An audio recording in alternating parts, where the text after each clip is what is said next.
Hi friends, and welcome to Folklore Diaries. Here, we share real-life horror stories and chilling legends from around the world. Some of them happen to our listeners, others have been passed down for years. So get comfortable but stay alert, because the next story might just keep you awake tonight.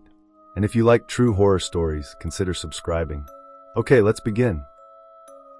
The river moved slowly through the village of Phra Khanong, carrying the smell of wet earth and the sound of insects.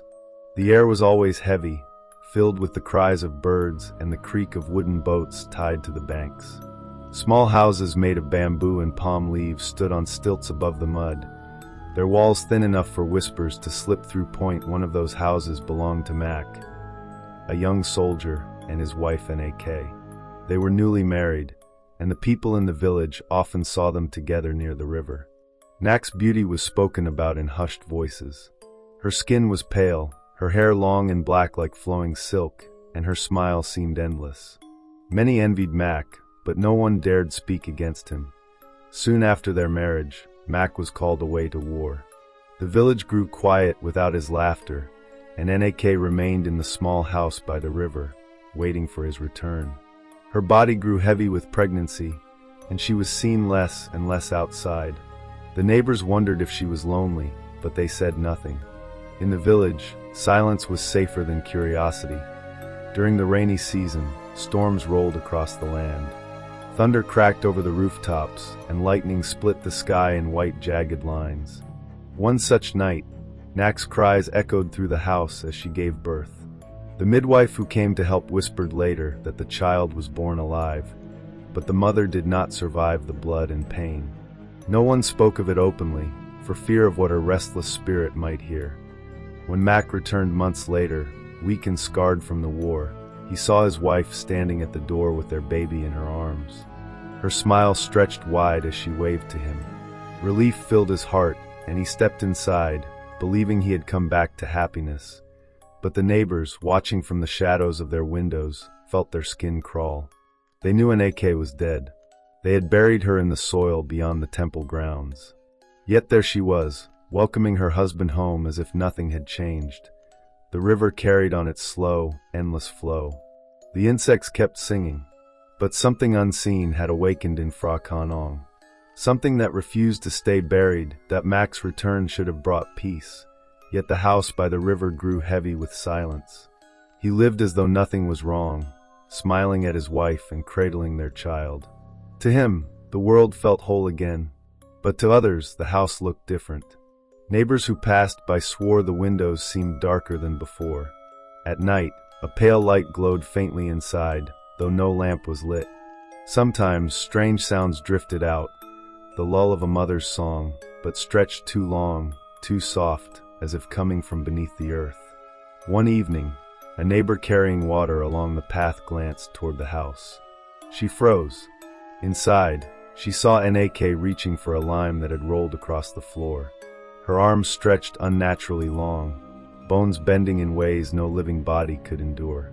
The lime was caught between her fingers, and she pulled it back with a smile. The neighbor dropped her water pot and ran, never daring to look again. The whispers spread. Some claimed Nak's hair reached the ground and moved like water in the night. Others said they heard footsteps on the roof, though Mac swore he and his family never left the room. Yet Mac himself noticed strange things, even if he forced himself to forget them. Sometimes, when Nak turned her face in the dim light, her skin seemed too pale, her eyes too hollow. Sometimes, when she rocked the child to sleep, the baby's cries echoed like two voices instead of one. But when morning came, Mac convinced himself it was only his imagination. The villagers grew restless. Children were told not to go near the river house. Offerings of food were left at the edge of the path, not for the living family, but for something else. Still, Nak remained quiet, her presence both gentle and terrifying, her smile never fading. The river beside the house grew darker, as though it reflected not the sky, but something hidden below. The current moved slower, as if the water itself was afraid. And above it all, the house of Mac and Nak stood in silence, a place where the living and the dead shared the same walls.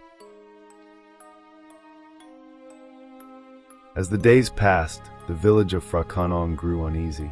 The air itself seemed heavier near the river. Farmers tending the fields reported seeing Nak's figure by the water's edge at night, rocking the child even when Mac was asleep.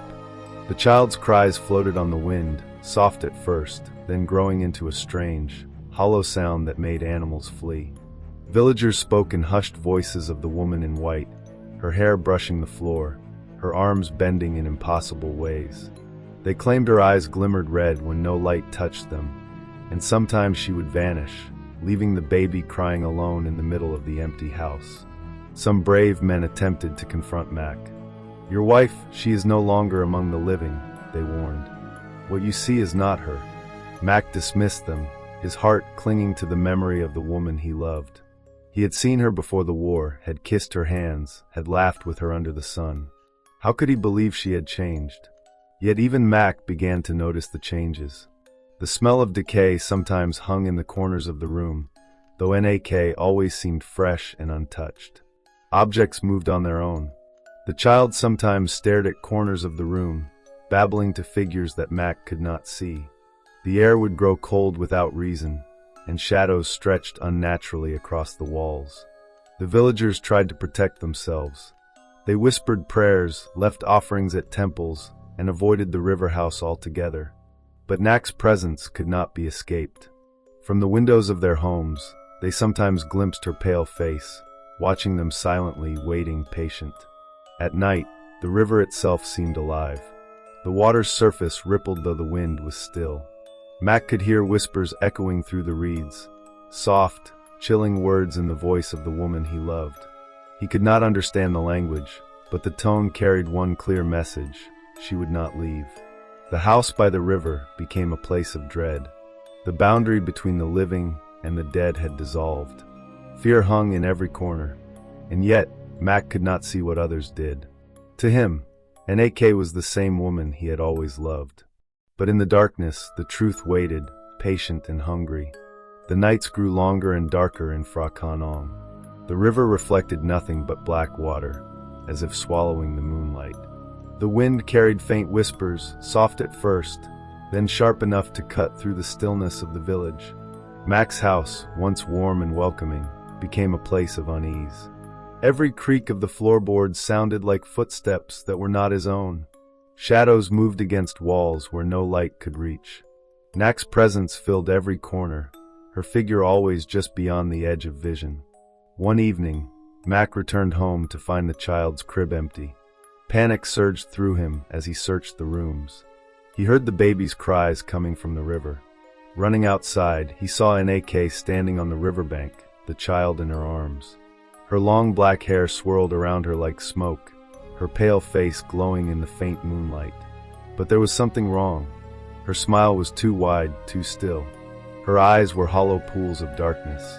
Mac stepped closer. Nak lifted the child, but the baby's face had changed. Its tiny eyes mirrored her emptiness. A cold wind blew through the house, carrying with it a soft, eerie lullaby that was not human. The villagers, watching from their homes, whispered prayers, but even they felt powerless. From that night, Mac could no longer ignore the truth. Nak's touch was cold as ice. The baby never cried when she held it, but it would wail in terror when he tried to. Objects moved violently when he entered the room. Shadows twisted into shapes that resembled Nak, though she was always just out of reach. The village elders began to act. They said Nak's spirit had bound itself to the house and the child. They whispered of rituals, charms, and exorcisms, but warned that no man could easily break the bond of a love turned into obsession. The river's water, they claimed, carried her soul, and her power was strongest where it touched the land. Mac realized then that his love had turned into something he could not fight. The woman he cherished was no longer human. She existed between life and death, clinging to the world of the living with a hunger that could not be satisfied. At night, the river's surface glimmered with a pale reflection. The house seemed to breathe with a presence that was not Mac's. Nak's shadow moved across the walls, even when she was unseen. And somewhere, deep in the stillness, the whispers continued, promising that she would never leave.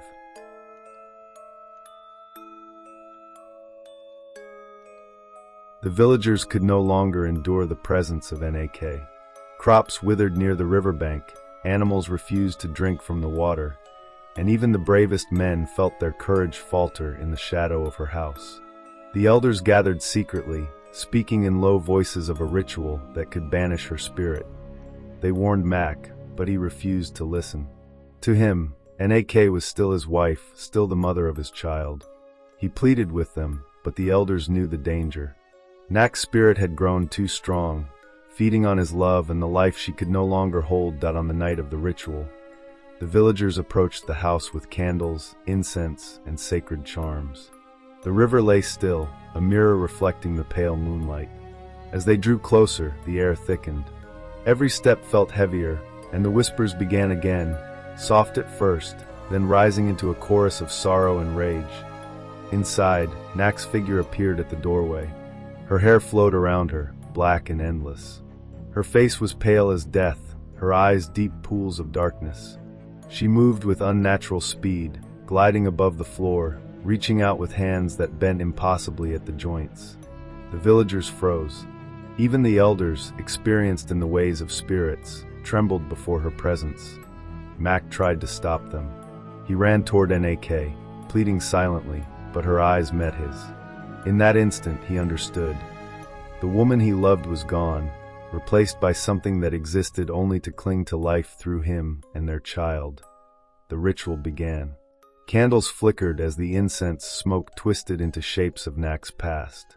The villagers chanted prayers, their voices trembling but strong. Nak screamed, a sound like wind tearing through the river, a sound that made the earth shake. Her shadow stretched across the village, black and immense. Objects flew from the house. The child cried in terror. Mac felt the force of Nak's rage, but still, he could not abandon her. His love anchored him to her, and in that moment, she turned her gaze from the villagers to him alone. With a final, piercing wail, Nak's figure surged toward the river. The villagers watched as she vanished into the water, her hair floating like dark silk across the surface. Silence fell. The wind died. The river calmed. The house was still. For the first time, the village felt relief. Yet Mac could not breathe. His wife, the woman he had loved so deeply, was gone, though he knew she had not left the world entirely. Something lingered in the air, a presence he could feel but could not see. The river returned to its quiet flow, and the house on stilts seemed ordinary once more. The villagers spoke in hushed tones of relief, believing the nightmare had ended. Crops slowly recovered, animals returned to drink, and the air felt lighter. The chants and prayers had worked, or so it seemed. Mac walked through the house, feeling the absence of Nak. The walls were empty, the floorboards still. He could hear nothing but the faint rustle of the river below. Yet his heart refused to let go. Every night he dreamed of her, not as she had been, but as she was now, pale, hollow-eyed, silent, always reaching for him. The child grew, but even in daylight, Mac noticed subtle signs. Toys moved slightly when no one was near. Lullabies played softly in empty rooms. Shadows lingered longer than light should allow. The villagers avoided the house, whispering that some spirits never leave. Mac tried to live as if nothing had happened. He worked the fields, repaired the house, and cared for the child. But at night, he could feel her presence in the smallest things. A brush of hair on his shoulder, the faint scent of flowers she had always loved, a whisper just beyond hearing. The river, calm and still, mirrored the moon. Yet beneath the surface, something moved. Something patient. Something waiting. The villagers whispered that Nak's love had anchored her to the world, and that the ritual had only chained her, not freed her. Mac began to notice the shadows more clearly. They seemed to follow him, stretching toward the child, lingering near the corners of the house. At times, he thought he saw her reflection in the water, a pale figure cradling the child, smiling too widely, waiting for him. The calm of Phra Khanong was deceptive. The house seemed ordinary in daylight, but when night fell, the air thickened. The river carried faint ripples, too small to be caused by wind, as if something beneath it stirred. And every night, without fail, the child whispered to someone invisible, calling out a name that only Mac knew.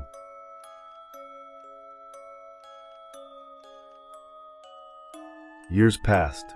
The village of Phra Khanong slowly returned to ordinary life. Children played near the river, and the villagers spoke of Nak only in whispers, as though saying her name too loudly might summon her again. Mac grew older, the weight of the years pressing on his shoulders, but the memories of his wife never faded.